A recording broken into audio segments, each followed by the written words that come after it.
Good morning, students. I hope that you all have watched yesterday's video. Today we will discuss about composition of air. We know that air is a gas.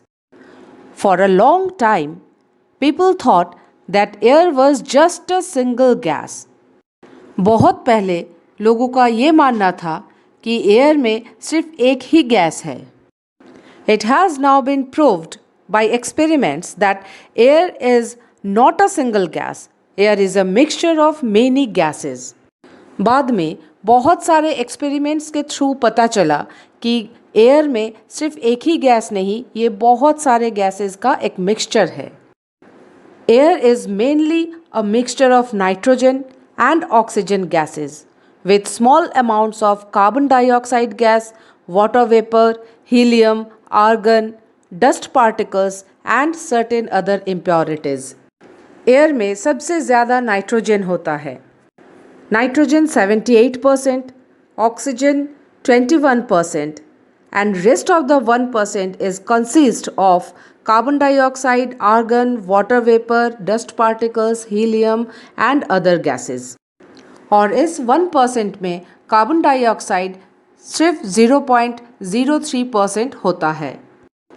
The composition of air is not always exactly the same.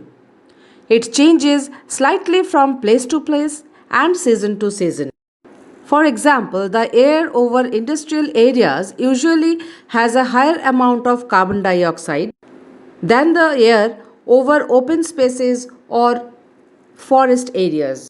Industrial areas में carbon dioxide ज़्यादा होता है जबकि forest areas में कम. The air in coastal areas may have more water vapor than desert areas. Rainy season में water vapour का percentage air में ज़्यादा रहता है जबकि हॉट समर डेज में कम होता है. Similarly, the amount of dust in the air is more in windy places than other areas. First one is water vapor. Air also contains water vapor. We cannot see water vapor because it is in the form of a gas. When air comes in contact with a cool surface, the water vapor present in it condenses to form tiny drops of liquid water on the cold surface. Water vapor जब भी कोई cold surface के contact में आता है तो छोटा छोटा वाटर ड्रॉपलेट्स में वो कंडेंस हो जाता है और हम लोग तब इस टाइनी वाटर ड्रॉपलेट्स को कोल्ड सरफेस के ऊपर देख सकते हैं.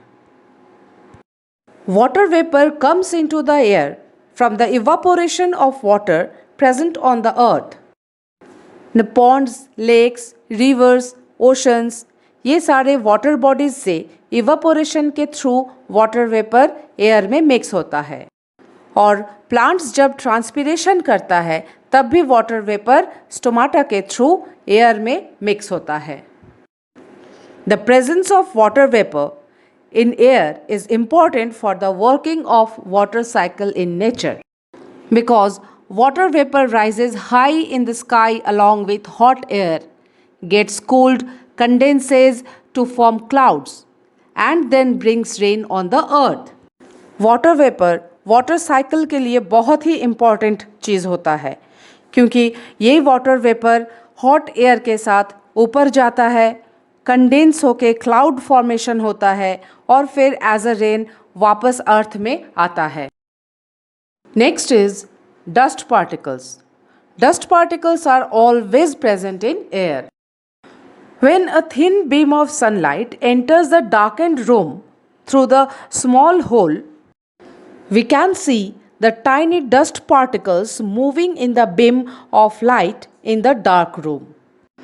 Actually, the air always contains some dust particles, but they are so small that normally they are not visible to us.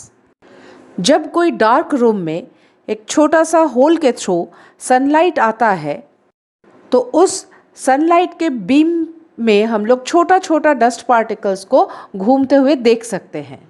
Actually dust particles हमेशा एयर में प्रेजेंट रहता है, लेकिन बहुत छोटा होने के कारण ये विजिबल नहीं होता है। The presence of dust particles in air varies from time to time and place to place.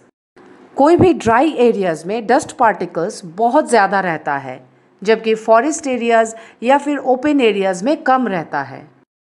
It is advisable to breathe in air through the nose and not through the mouth, because fine hair and mucus present in the nose prevent dust particles from entering the respiratory tract. हमेशा knows से ही breathing करना चाहिए, mouth से नहीं।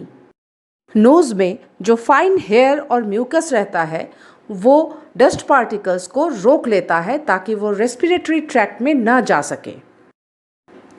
Third one is nitrogen. Nitrogen is a colorless, tasteless, and odorless gas. Nitrogen gas neither burns itself nor supports the process of burning. Nitrogen gas colorless, tasteless और odorless होता है और ये एक ऐसा गैस है जो खुद भी नहीं जलता है और बाकी चीज़ों को जलने में हेल्प भी नहीं करता है। All the living things need nitrogen compounds for their growth. Plants need nitrogen to grow, which they get from soil in the form of nitrogen compounds. सारे लिविंग ऑर्गेनिजम्स को प्रॉपर ग्रोथ के लिए nitrogen compound की ज़रूरत होती है और atmosphere में सबसे ज़्यादा नाइट्रोजन ही रहता है, लेकिन फिर भी कोई भी लिविंग ऑर्गेनिजम्स उसे डायरेक्टली नहीं ले सकता है। प्लांट्स नाइट्रोजन कंपाउंड्स को सॉइल से एब्जॉर्ब करता है। Leguminous plants such as pea, beans, gram, etc. have the ability to convert atmospheric nitrogen into soluble nitrogenous compounds that can be absorbed by plant roots. Leguminous plants जैसे कि pea, gram, beans, etc.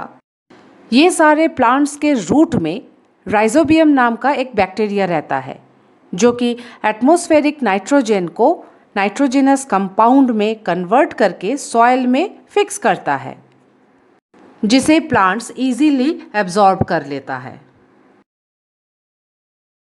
Today I have told you about water vapour, dust particles and nitrogen. I hope you all have understood these topics.